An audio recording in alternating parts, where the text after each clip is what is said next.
రాకాలోకంకి స్వాగతం. ఈ కంటెంట్ మీకు నచ్చినట్టయితే లైక్ చేయండి, మీ బంధుమిత్రులకు షేర్ చేయండి. ఇప్పటి వరకు సబ్స్క్రైబ్ చేసుకోకపోతే సబ్స్క్రైబ్ బటన్ని నొక్కండి, అదేవిధంగా బెల్ ఐకాన్ కూడా తప్పనిసరిగా నొక్కండి. జై హింద్ మిత్రులారా. అస్సాం ముఖ్యమంత్రి హిమాంత బిశ్వ శర్మ అసాధ్యుడు, అఖండుడు. ఆయన బహుశా అస్సాం చరిత్రలో మొట్టమొదటిసారి బంగ్లాదేశీ చొరబాటుకు సంబంధించినటువంటి అంశాలలో నిర్మోహమాటంగా, నిక్కచ్చిగా, ఎటువంటి శషభిషలు లేకుండా చాలా స్పష్టమైనటువంటి వైఖరిని అవలంబిస్తున్నారు. రాబోయే 30 సంవత్సరాలు అస్సాంలో పోలరైజేషన్ ఉండడం ఖాయము అని చెప్పి ఆయన అంటున్నారు.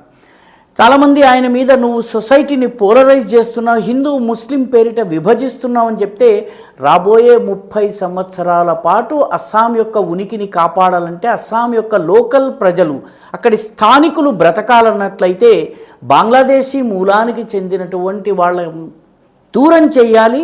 వాళ్లకు వ్యతిరేకంగా మిగతా సముదాయాలన్నింటినీ పోలరైజ్ చేయటం అవసరము అని చెప్పి ఆయన కుండబద్దలు కొట్టినట్టు చెప్తున్నారు. హిమాంత బిశ్వ శర్మ బంగ్లాదేశీ చొరబాటుదారుల పైన మాత్రమే నా పోరాటం అని చెప్తూ వచ్చారు. నిజానికి అస్సాంలో 2 రకాల ముస్లింలు ఉంటారు. అసమ్యా మూలానికి చెందినటువంటి వాళ్ళు 10-11వ శతాబ్దంలో బఖ్తియార్ ఖిల్జీ వచ్చినప్పటి నుంచి అక్కడ సెటిల్ అయిపోయి అక్కడ ఉన్నటువంటి వాళ్ళు పూర్తిగా అసమ్యా భాష తప్ప వేరేది మాట్లాడనటువంటి వాళ్ళు, వాళ్ళని మొరియాలు అంటారు.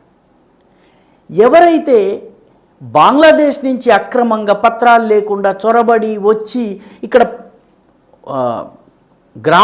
గ్రామాలు ఆక్రమించుకుంటారు, మహిళలను అపహరణ చేస్తారు, వీళ్ళని మియాలు అంటారు. నా పోరాటం మియాల పైన అని హిమాంత బిశ్వ శర్మ చాలా స్పష్టంగా చెప్తున్నారు.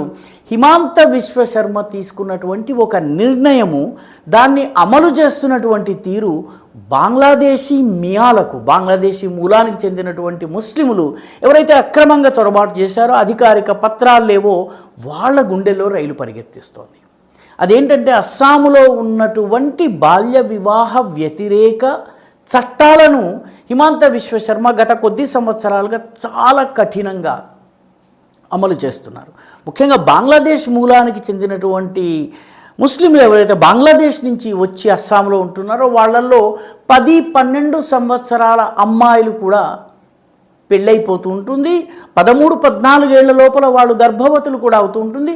అస్సాంలో ఒక వ్యక్తి, ఒక బంగ్లాదేశీ మియా వెళ్తుంటే మియా వెనక 3-4 భార్యలు ఉండడం, అందులో చిట్ట చివరి భార్య మైనారిటీ కూడా తీరనటువంటిది, ఆమె కూడా గర్భవతి అయి ఉండడం అనేది సర్వసాధారణంగా గ్రామాంచలానికి వెళితే కనిపించే దృశ్యం.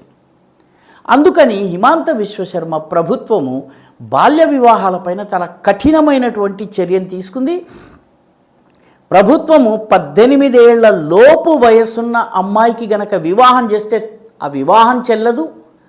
ఆ వివాహం చేయించినటువంటి తల్లిదండ్రులు, వివాహం చేయించిన కాజీ గారు, ముల్లా గారు, వీళ్ళందరి మీద యాక్షన్ తీసుకోవడం మొదలుపెట్టడంతో బాల్య వివాహాలు, 18 ఏళ్ల లోపు అమ్మాయిల వివాహము 84% తగ్గింది.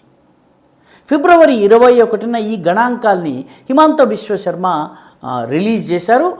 21 ఏళ్ల కన్నా తక్కువ వయసున్న అబ్బాయిల వివాహం కూడా 91% తగ్గింది. అంటే 21 ఇయర్స్ దాటితే కానీ వివాహం చేసుకోవడానికి చాలామంది బంగ్లాదేశీ కుర్రవాళ్ళు కూడాను, మూలానికి చెందిన కుర్రవాళ్ళు కూడాను 17-18 ఏళ్లకే పెళ్లి చేసుకుని బంగ్లాదేశ్ అస్సాంలోనికి అనేక గ్రామాల్లో కనిపిస్తారు. అది కూడా 91% తగ్గింది. ఎందుకంటే ప్రభుత్వం ఈ చట్టాలను చాలా దృఢంగా అమలు చేసింది. దీనివల్ల ఇంకొక పెద్ద మార్పు వచ్చింది. అదేంటంటే చైల్డ్ ప్రెగ్నెన్సీస్, మైనారిటీ తీరకుండానే వివాహం చేసుకుని గర్భవతులు అయ్యే వాళ్ళ సంఖ్య, చైల్డ్ ప్రెగ్నెన్సీస్ 75% తగ్గింది.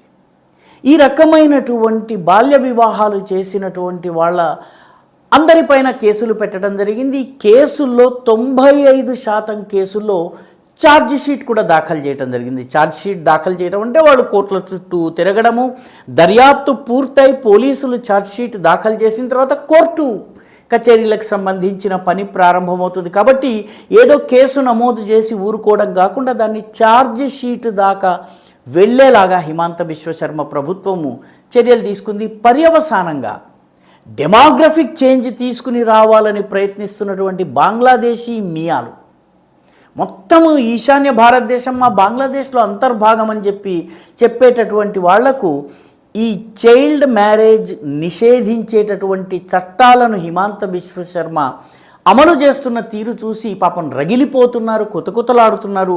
కానీ ఏమీ చేయలేకపోతున్నారు. ఎందుకంటే ప్రభుత్వము బాల్య వివాహాలను నిషేధించే విషయంలో ఎలాంటి ఈ వీడియో మీకు నచ్చినట్టయితే లైక్ చేయండి, షేర్ చేయండి, ఈ ఛానల్కు సబ్స్క్రైబ్ చేయండి. మీ అభిప్రాయాన్ని కమెంట్ల రూపంలో తప్పనిసరిగా పంపించండి.